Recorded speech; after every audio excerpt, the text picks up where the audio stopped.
Welcome back. I hope you enjoyed the break. It is my pleasure to introduce Susan Gardner, CEO, editor, and publisher of Municipal World.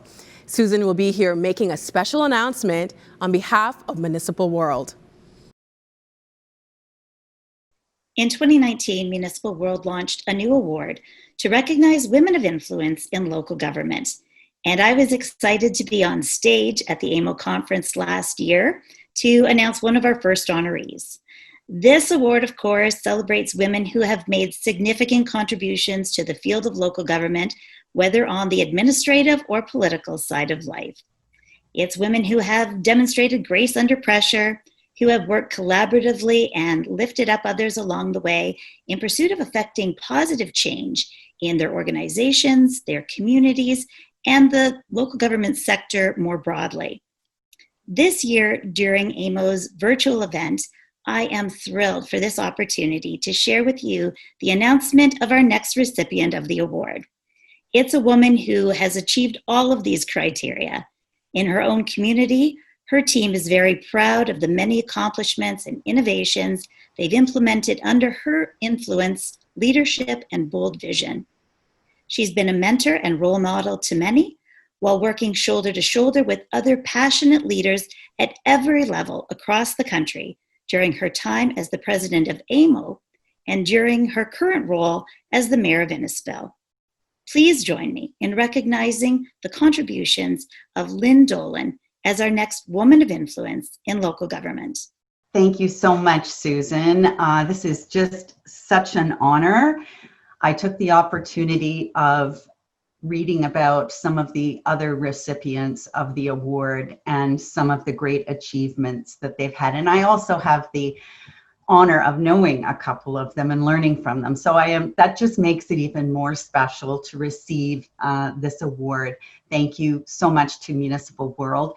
I also want to thank Donna Orsatti, a councillor from the town of Innisfil, for nominating me. Donna and I work side by side, so she sees me at my best and at my worst, which makes it all the more special. Also, in your comments about grace under pressure, I have to admit that the last few months, I haven't quite felt like I've demonstrated that.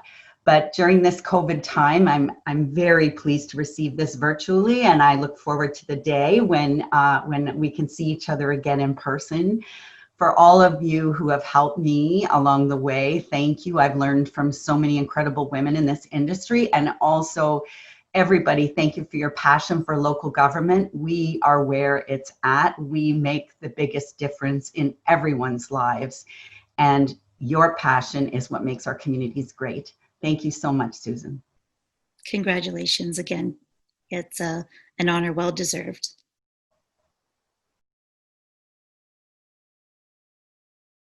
Congratulations, Lynn. Before we get to the Ministers' Forum, where your burning questions will be posed to the ministers, I'd like to introduce the Honourable Laurie Scott. She is Ontario's Minister of Infrastructure. She has also served as the Minister of Labour. As the MPP for Haliburton-Kawartha Lakes Brock, she's a strong advocate for issues facing rural Ontario. Minister Scott, welcome.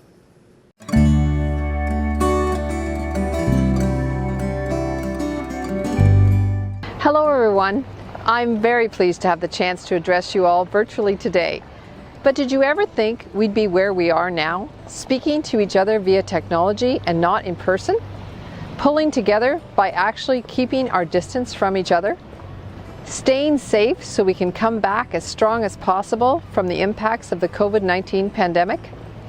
It is not the ideal situation, and yet here we are. I know we'll bounce back. We're pushing on.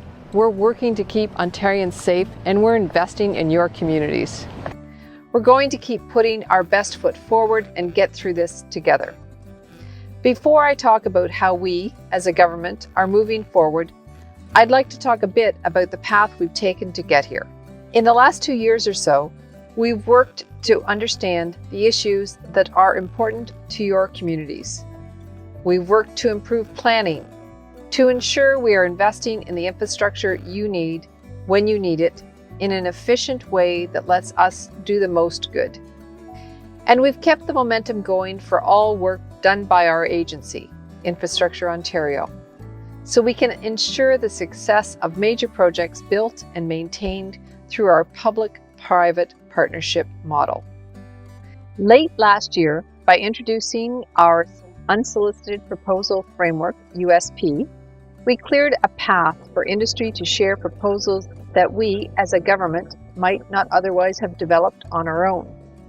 Now our government has a way to collect great new ideas from the private sector and move forward with the ones that will provide clear benefits to the people of Ontario while aligning with government priorities. I wanted to include this last example because I think it can be one of the keys to our future successes. It's important because it demonstrates our willingness to listen, and I hope it shows you just how committed we are to find new and better ways to deliver infrastructure. After all, these investments will mean a great deal to your communities. A new bridge in a rural community could bring a 30-minute ride to the hospital down to a 10-minute drive. That is a life-changing or possibly life-saving improvement. New drainage or stormwater systems reduce the risk of damaging and expensive flooding. New buses can help seniors get to doctor's appointments or get people to work or the grocery store faster and easier.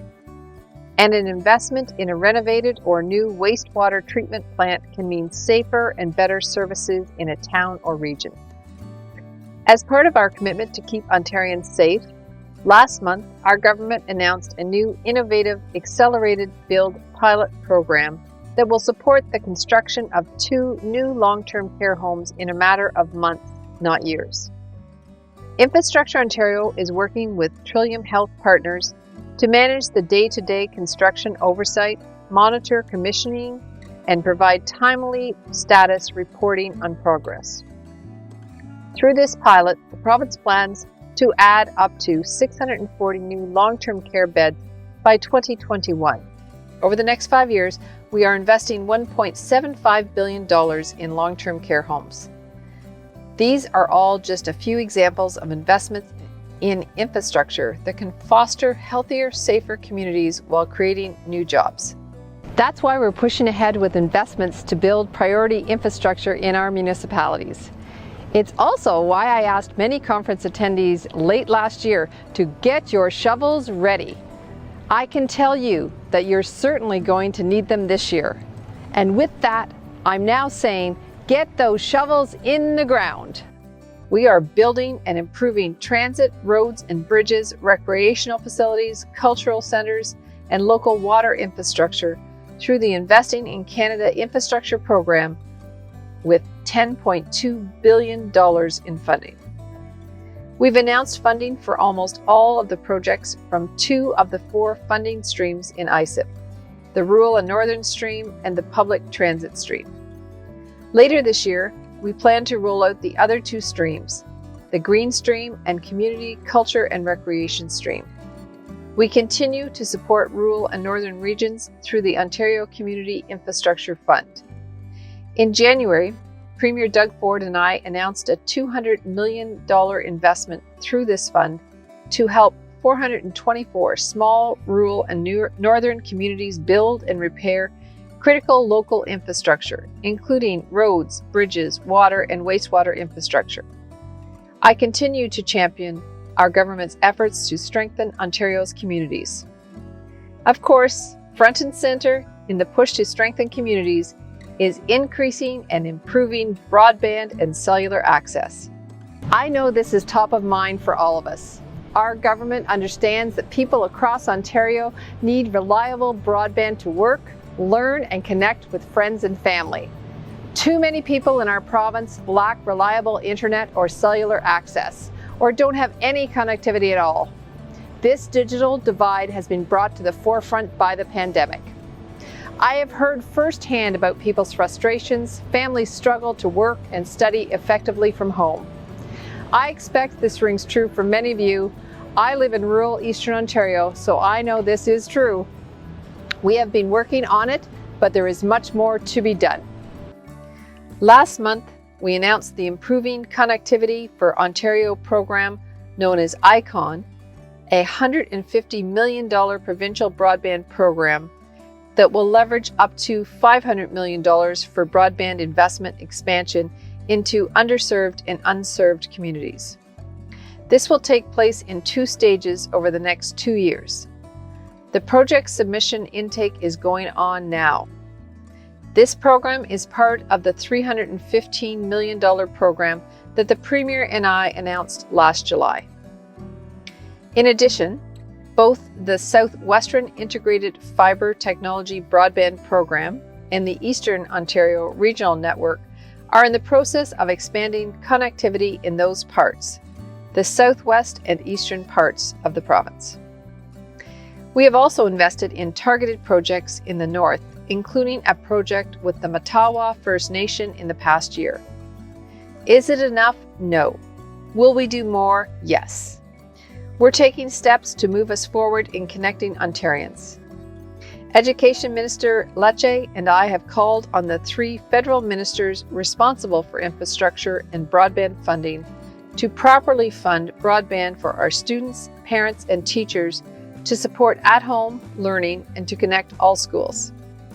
And we will continue to ask the federal government to properly fund this federally regulated sector so that every Ontarian can have broadband.